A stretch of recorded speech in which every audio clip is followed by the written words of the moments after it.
लहू नस नस बहे, धड़केला दिल धड़कन कहे हर सांस। धूप अपने जोबन पर थी और ऐसे में रिक्शे वाला बापू और माता को इससे आगे ले जाने पर राज़ी न था। माता इस रिक्शे वाले की मिन्नतें करती है कि बस चंद फासले की दूरी पर ही उनके घर है बेटा, हमारे पास सामान है, हम बूढ़े कैसे अपने घर पहुंच सकेंगे। मगर रिक्शे वाला अपनी रवायती हठधर्मी पर तुल गया था। इस बदबख्त ने दोनों को सामान समेत वहीं उतार दिया। तेज़ चलचलाती धूप में दोनों बूढ़े मियाँ बीवी रिक्शे की राह देख रहे थे, मगर दूर दूर तक कोई सवारी मौजूद न थी।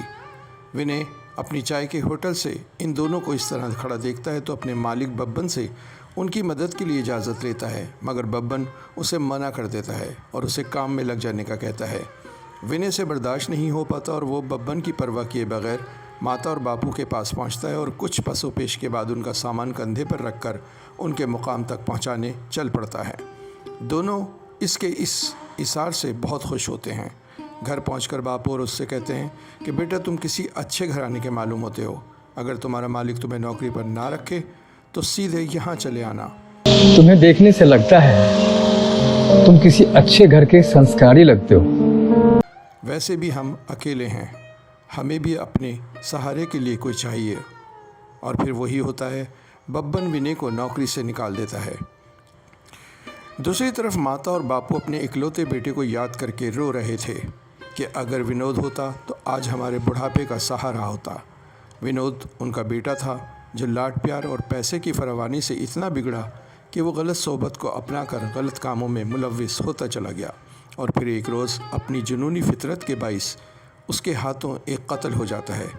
वो 14 साल के लिए जेल चला जाता और ये दोनों बेसहारा रह जाते हैं।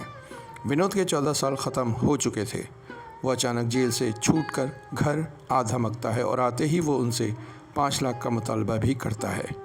ना देने पर वो चाकू से बापू पर हमला कर देता है, मगर ऐन वक्त पर डोरबेल की आवाज़ से वो घर से निकल जाता है। अगली सुबह माता गैलरी की तरफ का गेट खोलती है तो विनय ज़मीन पर सो रहा होता है। वो उसे उठाकर अंदर ले आती है और उसके सारे कहानी सुनकर उसे अपने घर में पनाह और काम दे देते हैं। विनय माँ बाप का तरसा हुआ था और माता और बापू औलाद की तरफ से ज़ख़म खाए हुए थे। दोनों ही एक दूसरे को पाकर बेहद खुश होते हैं। वक्त इसी तरह हंसी खुशी गुजरने लगता है। विनय माता और बापू के सारे काम लगन से करता है और दोनों को कोई शिकायत का मौका नहीं देता। मगर फिर एक रोज़ माता ने विनय को सब्ज़ी के पैसे देने थे। उन्होंने विनय को अलमारी की चाबी दी और कहा कि वो पैसे निकाल कर सब्ज़ी और दवा ले आए। विनय अलमारी खोलता है तो वहाँ इतना सारा पैसा देखकर उसकी नीयत डोल जाती है। वो सोचता है ये रकम तो उसकी ज़िंदगी के लिए काफ़ी होगी। वो रकम वापस रख देता है कि किसी मुनासिब वक्त पर वो तमाम रकम ले उड़ेगा। यही देखने वो इन दोनों के रूम में जाता है तो वहाँ वो दोनों उसे अपना लीगल बेटा बनाने की बातें कर रहे होते हैं। अगले ही दिन बापू एक वकील को बुलाकर उसे लीगली अपना बेटा बना लेते हैं, जो उनके मरने के बाद उनकी तमाम जायदाद का वारिस होगा। ये सब विनय से बर्दाश्त नहीं होता, उसे सख्त पछतावा होता है और वो बाहर जाकर खूब रोता है। अब वो तहैया कर लेता है कि वो इन दोनों को अपने माँ बाप की तरह समझेगा। मगर कहानी यहाँ ख़त्म नहीं होती।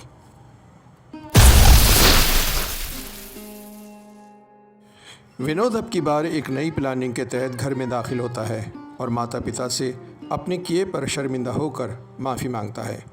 माँ बाप थे, बेटे के बहलावे फुसलावे में आ ही जाते हैं। एक रोज़ मौका पाकर विनोद उनके खाने में जहर डालकर बापू को खिला ही रहा होता है कि इस मौके पर विनय तेज़ी से आकर थैली को गिरा देता है और बापू की जान बच जाती है। विनय विनोद की छाती पर सवार हो जाता है। विनोद पिस्तौल निकाल लेता है। दोनों की हाथापाई होती है। माता पूछती है, बेटा विनय ये तुम क्या कर रहे हो? जिस पर विनय उन्हें बताता है कि उसने खाने में जहर मिलाया था। माता पिता हैरत ज़दा होकर उन दोनों को देखते हैं। पिस्तौल दूर जा गिरती है। माता पिस्तौल उठा लेती है और दिल कड़ा करके विनोद पर गोली चला देती है। आज एक माँ पर वो वक्त था जब उसे अपनी सगी औलाद और ले पालक की औलाद के बीच इंसाफ करना था। करीब था कि विनोद विनय को मार ही डालता। माता दूसरी गोली भी चला देती हैं और विनोद वहीं ढेर हो जाता है। विनय भागकर माँ से लिपट जाता है। 4 साल बाद माता पिता बीमारी के बाद दुनिया से रुखसत हो जाते हैं और विनय को अपनी तमाम जायदाद का वारिस बना जाते हैं। विनय ने एक सगे बेटी की तरह उनका अंतिम संस्कार किया और वो आज भी उन्हें याद करके रोता है।